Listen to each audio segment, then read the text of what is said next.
Chapter make the first light. I wake up at exactly hing, karasun hingem, my phone's gentle chime nudging me from a dreamless sleep. As soon as I open my eyes, I stretch my arms wide and feel the cool morning air brush against my skin. I usually start my day like this, I whisper to myself, even though there's no one around to hear. My daily routine, as simple as it sounds, has become my anchor, a lifeline in a world that sometimes feels unpredictable. I swing my legs over the side of the bed, planting my feet firmly on the rug. Then, I walk to the bathroom and turn on the tap. I splash cold water on my face. I brush my teeth right after waking up, I remind myself, picking up my electric toothbrush. The hum of the brush echoes in the small space. Dettol-scented mint floods my senses, clearing any lingering grogginess. But today feels different. As I rinse my mouth, I catch a glimmer of motion from the corner of the mirror. I blink. Nothing there. I stare harder. A dark smudge, like a fingerprint, drifts across the glass. My heart quickens. I clean the mirror every morning, I murmur, picking up my microfiber cloth. Yet the smudge refuses to vanish. Instead, it seems to shift, tracing the outline of a face I don't recognize. Chapter 2: Breakfast Shadows. After dressing in my usual workout clothes, a gray tank top and black leggings, I move to the kitchen. I prepare breakfast before anything else, I narrate aloud. I measure out a cup of oats, pour them into a bowl, and add almond milk.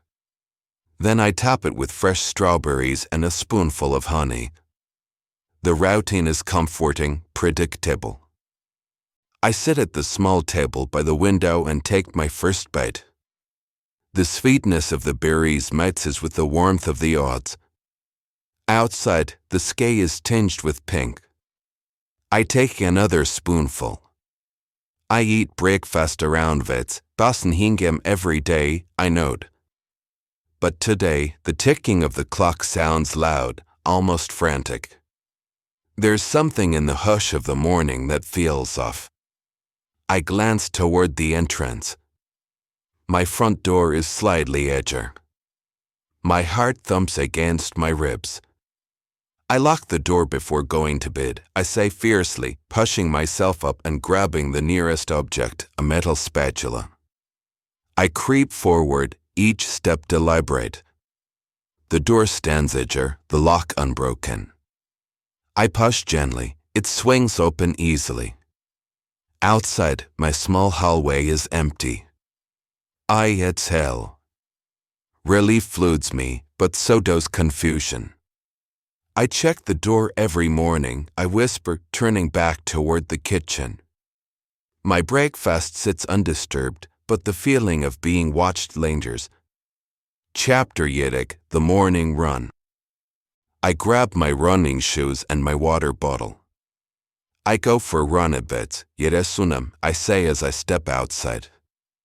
The pavement is still damp from last night's rain. I begin with a light jog, feeling my lungs fill with the cool air. Inhaling sharply, I count my steps, 1, 2, 3 up to 10. Then I repeat the cycle. It's meditative. Halfway through my usual 3-kilometer route, I slow to walk. I take a 5-minute break halfway, I remind myself. I lean against a lamppost, wiping sweat from my brow. Across the street, in the shadow of a tall oak, I see something glinting. A small object, half buried in the grass. Curiosity battles caution. My pulse hammers in my ears. I walk over and crouch down. It's a silver key, ornate and heavy. I pick it up and turn it over in my hand. No tag, no indication of what it unlocks. I slip it into my pocket, uneasy. I resume my run, but my pace quickens, my mind racing with questions. I finish my run at yacht, 00m I record, but today I ended vets, he sunhing 5 minutes earlier than usual. Chapter chores, beheading message. Back home, I step inside and lock the door behind me, key clicking in the old brass lock. I drop my keys, including the mysterious silver one, into a bowl by the door, a routine habit. I hang my keys in the bowl near the entrance. I note as I head to the bathroom to change. In the living room, my laptop sits open on the coffee table. I usually turn it off and close it before leaving for my run, but today it's on, displaying a blank document. A new line of text blinks at the top. Look closer. My breath catches. I approach, hands trembling. I lean in and read again. Look behind you. My heart pounds so loudly that for a moment I freeze. I scan the room for threats. I'll say later. I slowly turn, expecting someone. But I'm alone. Then I notice the mirror hanging above the couch. Its reflection is perfect, except the smudge from earlier is back, elongated, dark, like an open mouth. I swallow hard. With urgent fingers, I shut the laptop. Its screen goes black. My reflection stares back at me in the dark screen, tired, frightened, but determined. I say aloud, I calm myself by taking deep breaths. Inhale, 4 counts. Exhale, 6 counts. I repeat until my pulse slows. Chapter hing, the workday begins. By 00m, I'm dressed for work. I take the bus to downtown, I say, grabbing my tote bag inside, my laptop, a notebook, pens, and a snack bar. I leave the silver key in the bowl. I don't want to risk dropping it on the crowded bus. At the bus stop, I greet Ms. Padel, the retired teacher who smiles and nods. Good morning, she says. Beautiful day, isn't it? I reply, yes, it is. I usually read the newspaper here before the bus arrives. But my eyes scan the route, wary. Each stranger's face has the potential to hide something, someone who might know about the key, the messages. The bus arrives at Dosenhingem. I tap my card and find a seat. I listen to podcasts during my commute. I typically mention plugging in my earphones. Today, I keep them around my neck, ears free to catch any whispers, any clues. I stare out the window as we wave through traffic. My mind replays the morning's events, mirror smudges, the silver key, the computer message. What do they mean?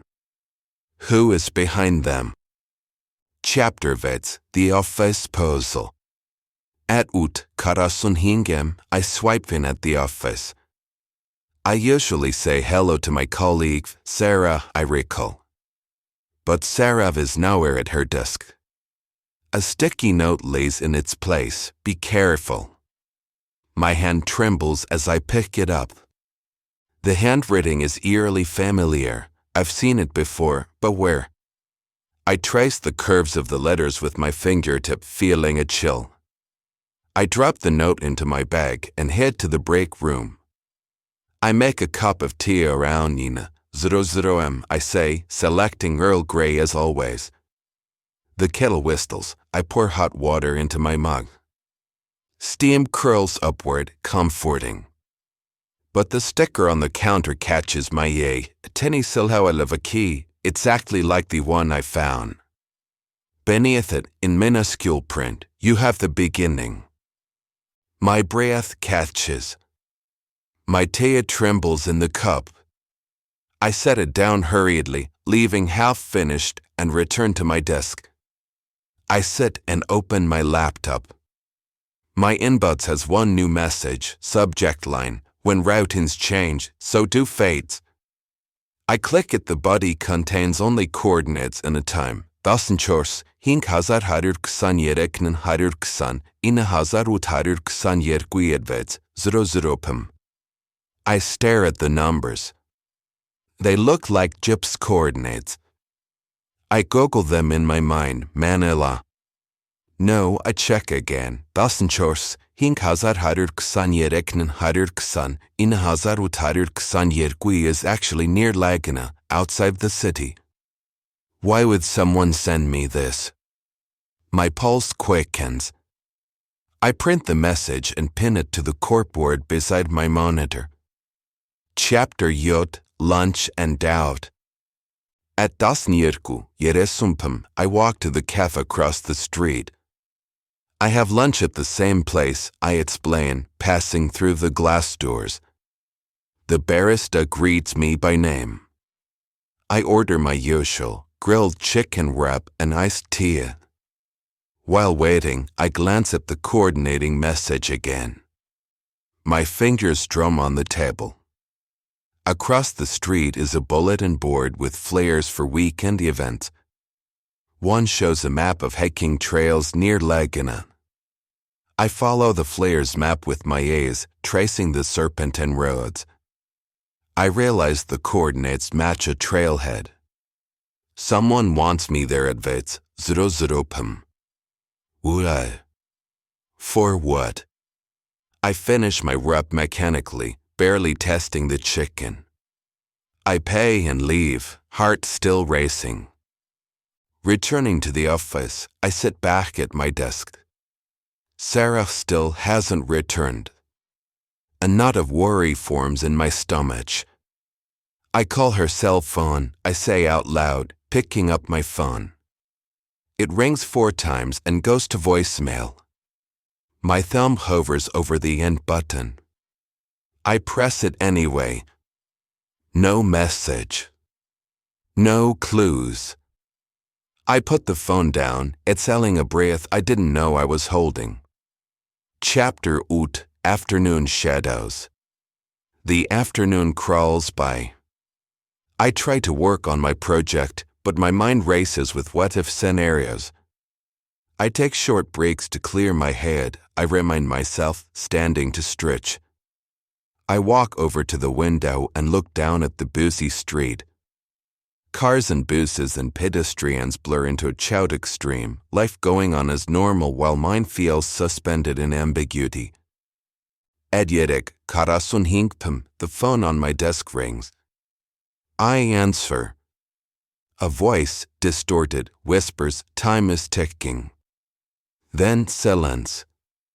I hold the receiver, heart pounding. Is this a prank? Or something more sinister? I hang up and press the radio, no number listed. I slump into my chair, palms slick with sweat. I close my eyes and take 3 deep breaths. I center myself by focusing on what I know, I say internally. I know my routine, wake hing, karasun hing, run advets, yeresun breakfast advets, dasen hing, commutet ut, dasen hing, lunch at dasnierku, yeresun. The predictability is safety. But now that predictability has been weaponized against me, the intruder knows my habits. Chapter Ina, the decision. The clock reads hing, 00 pm. I gather my things. I pack up around this time, I explain. I slip the printed coordinates into my notebook and close it. My coworker Mark stops by my desk. Heading out, he asks. I force a smile. Yes, the usual. I pick up my tote bag. My hand closes around the mysterious silver key in the bowl by the door. I feel its chill through the fabric. I slip it into my hand, tucking it into my pocket. Chapter Dasa, the trailhead. At Hing, Karasun Hingtam, I arrive at the parking area. The sun is low in the sky, painting the clouds in hues of orange and purple. The trailhead sign reads Mount Tamara Hiking Trail. I check my watch, Hing, Hisun Yotpam. 5 minutes to spare. I take a deep breath. I pull out my phone and open the Maps app. The blue dot is me, the pin at Basenchors, hink hazar harir ksan yereknen harir ksan, ina hazar ut harir ksan yergui is deep in the woods, a 2-kilometer hike away. I shoulder my bag, which holds water, a flashlight, and my running jacket. I lock my car and start walking on the dirt path. I walk briskly to reach on time. I narrate to myself. Each step crumbles leaves under my sneakers. The forest is quiet except for distant bird calls. Shadows stretch long across the trail, and suddenly the hair on the back of my neck stands up. I stop, listening. A twig snaps behind me. I whirl around, flashlight in hand, beam slicing through the dusk. Nothing. Chapter doesn't make the clearing. I continue for another 10 minutes, my pace steady. Then I reach a small clearing. In the center is a wooden bench and a withered stone lantern. Beneath the lantern lays a small wooden box, carved with the same emblem as the silver key. My heart pounds as I approach. I kneel and pick up the box. It's locked, of course. My fingers find the keyhole at its base. My palm sways. I pull the silver key from my pocket and insert it. It fits perfectly. I turn it. The lock clicks open. Inside the box is a single photograph, edged at the edges. It shows me, sleeping in my bed at hing, karasun hingem, the mirror smudged, the laptop open with the cursor blinking. The background shows the interior of my bedroom, every detail captured. My breath catches. How was this taken? 100 questions flood my mind. Atop the photo is a folded note. I unfold it carefully. In neat handwriting it reads, "Your routine defines you. Break it tonight if you want to live." Chapter 19, The Choice. My flashlight beam trembles as I read the words. "Break your routine," I whisper. I glance at my watch. Vets 0:00 I'm already late. I close the box and stand abruptly, nearly dropping my torch. I hear footsteps behind me, soft, urgent. I spin around. A figure steps from the tree line, tall, hooded, face obscured. My breath hitches. I grip the torch like a weapon.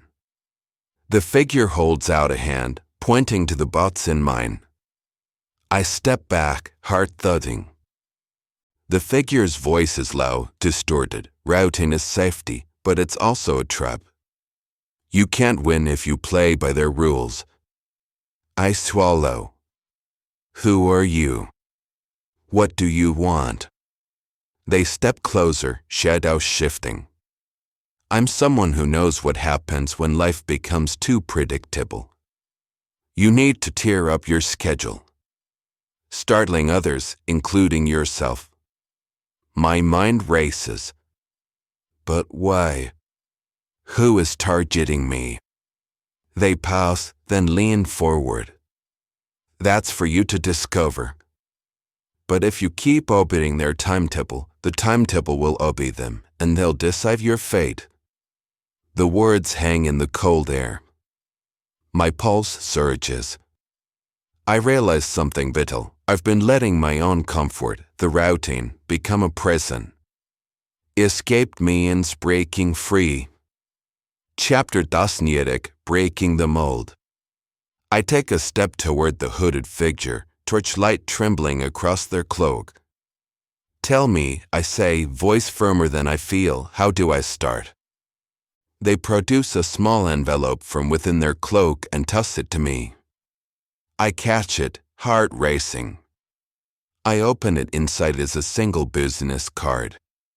Turn right at the next fork, you'll see a red door.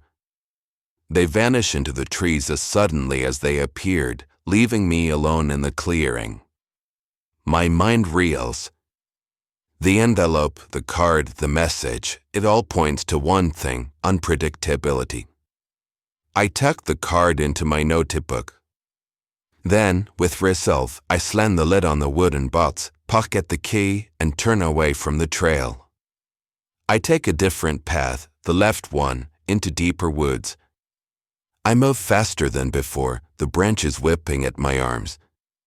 I choose to change my plan, I say aloud, voice echoing among the trees. I decide a new route. Chapter 14: The Red Door. After 10 minutes of winding through unfamiliar paths, I almost give up hope of finding any sign of a door. The forest grows dense, shadows taller. Just when I think I'm lost, I see it, a bright red door standing alone between two ancient oak trunks, as if suspended in midair. I approach, heartbeat pounding. The door is old wood, chipped paint revealing layers of color beneath. There's no wall, just the door frame in isolation. A brass knob awaits. I place my hand on it, hesitating.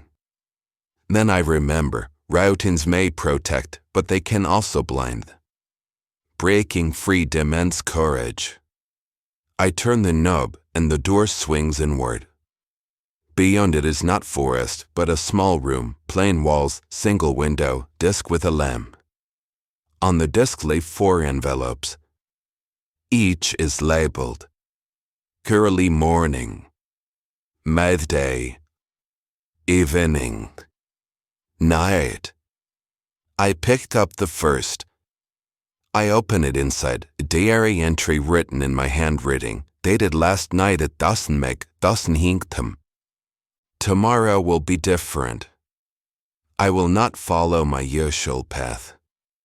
I will surprise myself. Shock and awe wash over me. I turn to the other envelopes. Each contains plans, random tasks, detours, interactions deliberately designed to break my routine. Chapter 14: A New Dawn. I step back through the red door. It closes silently behind me. I find myself back on the forest path, but now I carry a new map, the envelopes. The hooded figure's lesson resonates, freedom lays in the unexpected. The next morning, when my alarm chimes at Karasun hingem, I will wake. But I will choose not to run my usual route. I will choose to take the day as it comes, discovering life beyond the safe margins of habit. I breathe in the damp forest air and whisper, I will start my day differently. I take out the early morning envelope and read, find someone to help at sunrise. Instead of going home, I walk back to the trailhead, where an elderly hiker struggles with a heavy backpack. I approach and say, "Good morning. Can I give you a hand?" Surprise lights her face, and I feel something shift within me, a spark of connection ignited by a single choice to act outside my routine. Epilogue: Speaking your story. When someone asks you, how do you talk about your daily routine, you can share the steps. Wake up time. I wake up at Karasun hingem. Morning habits. I brush my teeth, wash my face, and prepare oatmeal. Exercise. I usually go for a run at Yeresunam. Commute. I take the bus at Dawson hingem and listen to podcasts. Work rituals. I greet colleagues, make tea at Ina, and check emails. Lunch routine. I eat at the same cafe at Dawson Yeresumpam. Afternoon breaks. I take short walks to clear my head. End of day. I packed up around Hinkpam and return home. But you can also teach them the thrill of spontaneity. Today, I changed my routine by helping a stranger at sunrise. This afternoon, I took a different path through the park. I ended my workday with an unplanned detour to a hidden cafe. By weaving your emotional journey, the doubts, the fears, the discoveries, into the telling, you transform a simple list of tasks into a story that resonates. As for me, I learned that routines can ground us, but they can also trap us. True freedom comes from the courage to step off the beaten path and speak your routine as a story of growth, surprise, and human connection. And sometimes that story starts with a key, a message, and the decision to break away,